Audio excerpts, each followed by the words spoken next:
Spring showers might look a little bit differently this year as logging corporations are gearing up to spray glyphosate from their helicopters over top of the forests in Canada, minus Quebec because they banned this practice. Hello, what's up? My name's Charlotte. I work for the Wilderness Committee. This is a YouTube channel that we are starting to bring you environmental news about issues across Canada. Now, it's coming to you in a way where you just get to sit back, relax very comfortably, and just listen and get all of your environmental news. If you want to support our channel, please do like and subscribe. It will really help us get going. And this will be a one-stop shop for you to get all of your news across Canada on environmental topics. So please follow us, like this video, comment, all the things that you do when you like a video. So the topic we're going to be talking about today is glyphosate. Now, some of you might recognize this term, a lot of you won't, but what you might recognize is Roundup. So glyphosate is the active ingredient in Roundup. It is a chemical, and it's actually the subject of over 100,000 court cases in the US.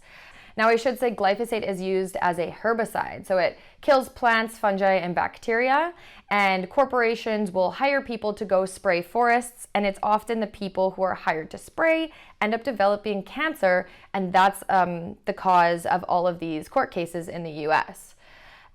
There's also been studies showing its impact on gut health because we all know what we need for good gut health is healthy bacteria. Glyphosate directly harms bacteria, which is in your stomach.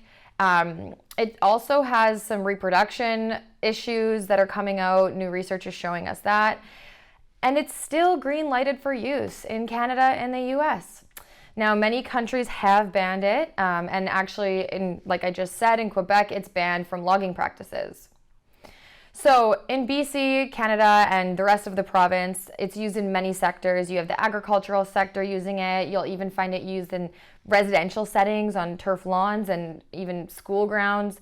And we also use it in our forestry sector. So logging corporations will use it to basically kill off any competition. I'll get into that in a little second. So this video is going to focus on the forestry uses.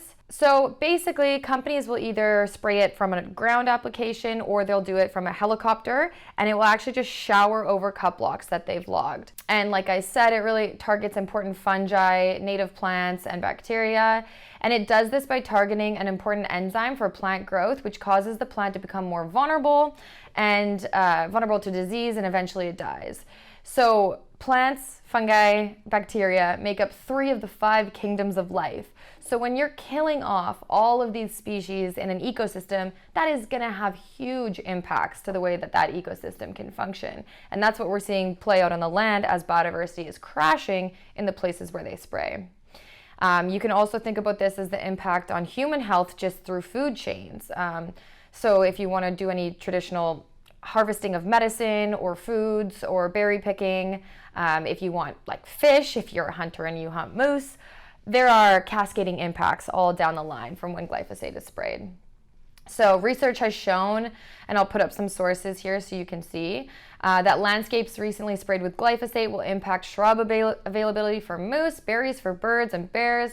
If we imagine it's near a river or creek where they're spraying, all of the shrubs needed to filter and sort of hold on to the stream banks and stabilize the stream banks will be gone. So you'll increase sedimentation in the water and increase dirt, which has impacts on fish. Also, there's less tree shelter for fish to hide in, which they need. So we're seeing those impacts on fish as well.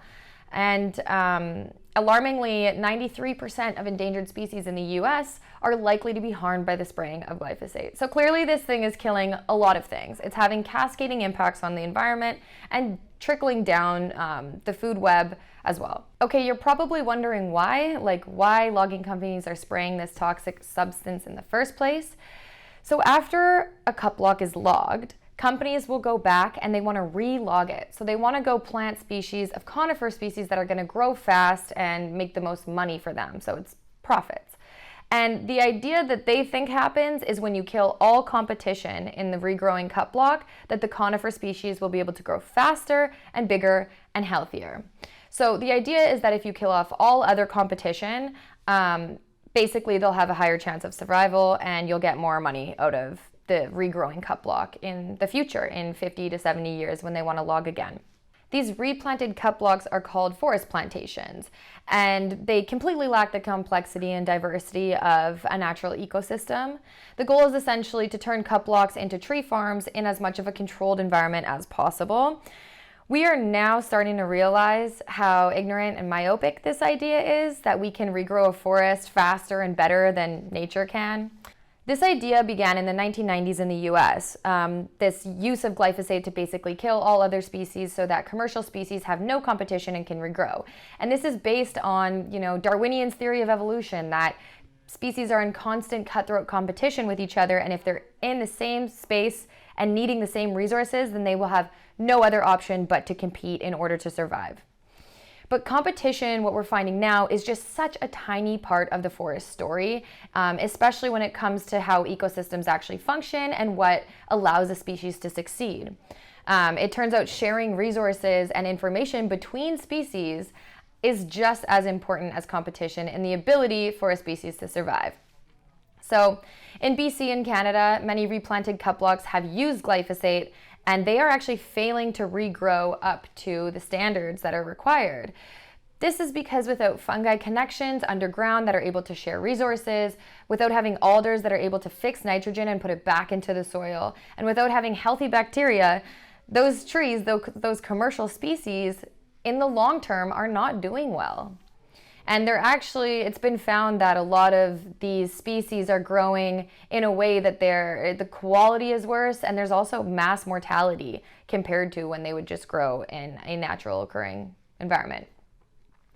Now, logging companies and policies always look at the short term. That's not new news. They look at short-term profits and short-term results, and they can see that in the first 3 to 5 years or so, some of these commercial species will be growing faster. They have a boost of sunlight, and so they're able to grow faster compared to a forest that also has regrowing alders, fireweed, and other native shrubs. But how a sapling grows in its initial stages of life does not tell you much about how it's going to fare in the long run, 50 to 60 to 70 years later.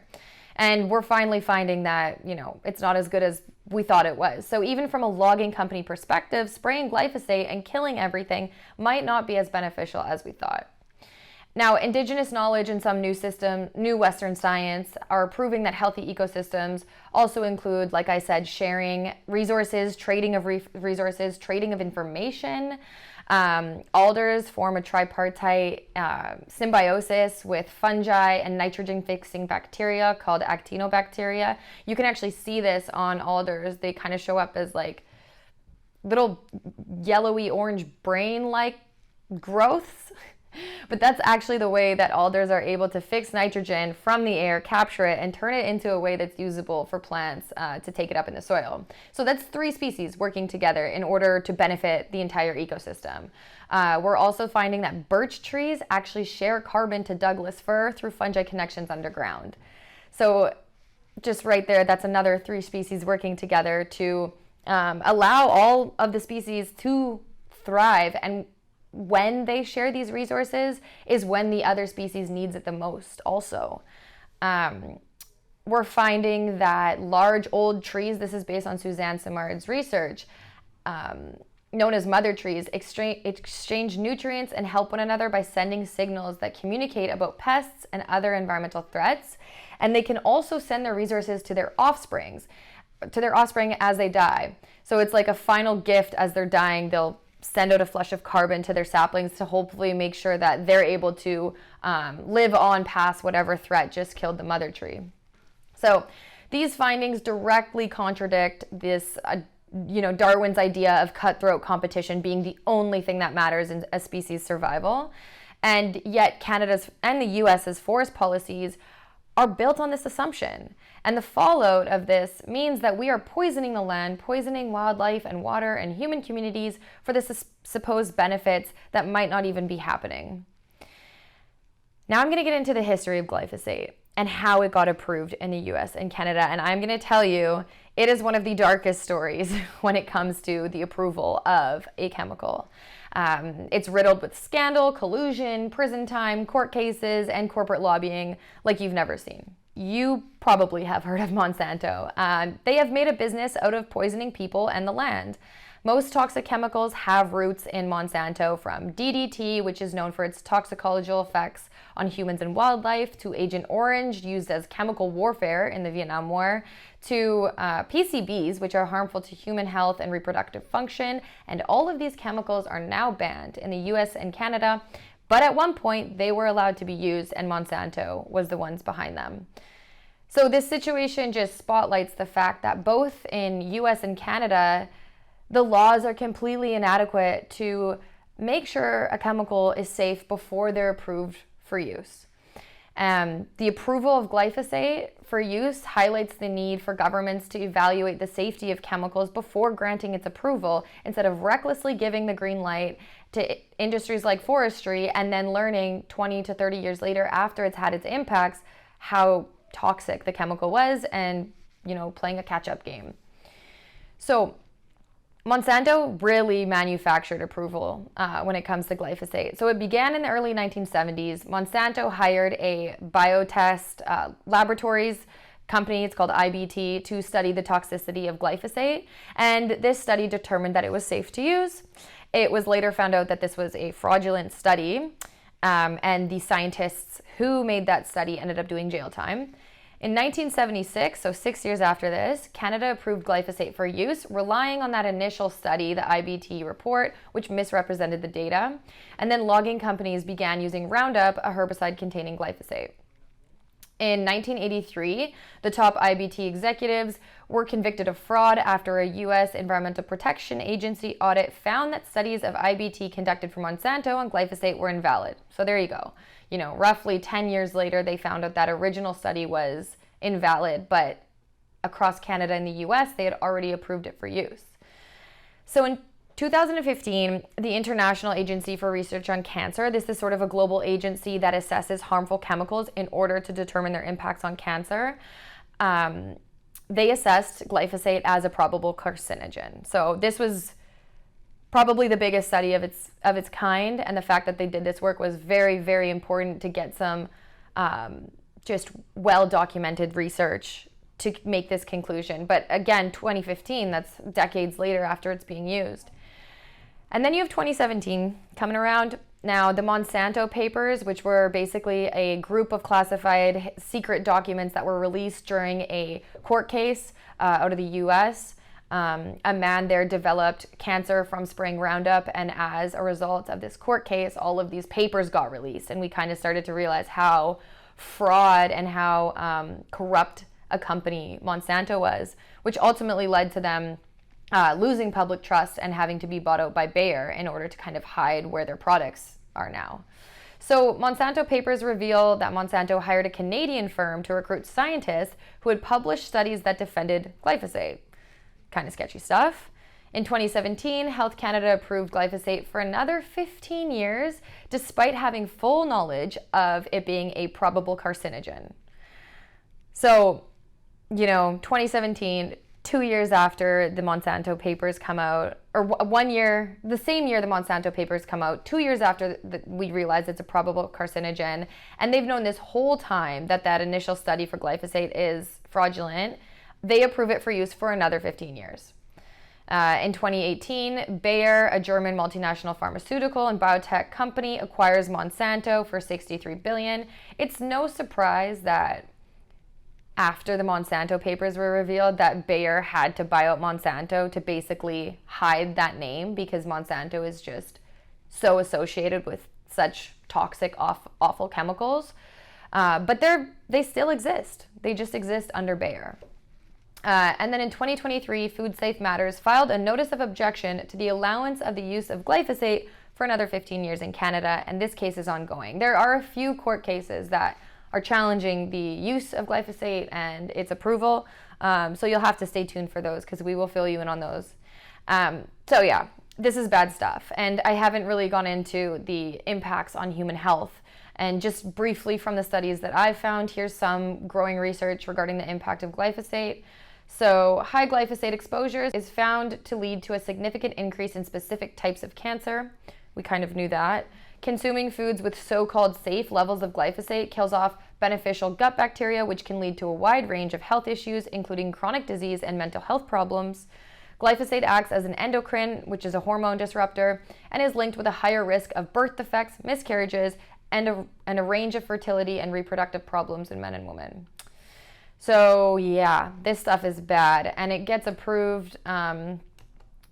So it's approved in Canada by the Health Canada, but then the provinces and territories are able to ban it provincially from forestry uses. And I feel like we should be starting there. We should get this product banned from forestry. There's no need for them to be spraying it. The benefits are not worth the harm that it causes. And especially when you think about the fact that, we're destroying biodiversity, killing off medicine plants, food plants, wildlife habitat, and impacting wildlife, all for the benefits of corporations, just so that they can make more money on those regrowing cut blocks. That trade-off just doesn't make sense to me. So if you want to join the fight against glyphosate and get it out of the woods for good, join us, and I'll put a link somewhere on the screen, and you'll click it. Once you click that link, it will take you to a page, and you'll be able to reach out to your elected official, your provincial or territorial elected official, and tell them to ban the use of glyphosate in the forests.